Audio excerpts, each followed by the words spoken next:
भाई आज की इस वीडियो में हम खा रहे हैं चिकन सीख कबाब, ठीक है। और मैं मतलब मेरे घर के पास ये बहुत बढ़िया दुकान है। मैं कह रहा हूँ भाई तुम लोग आओ, ठीक है। रानी बाग महिंद्रा पार्क के आगे है ये दुकान, ठीक है। एक कार लगती है तो मैं दिखा दूँगा इधर को, ठीक है।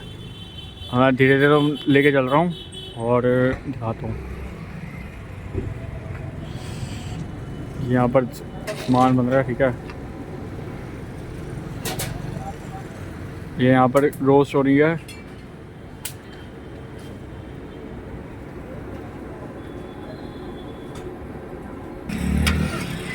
यहाँ मैंने लगवाया भाई मटन कबाब नहीं, मतलब मटन के जो पीस होते हैं ना वो लगवाए हैं। चेक करो तुम। आह भाई स्वाद आ जाएगा।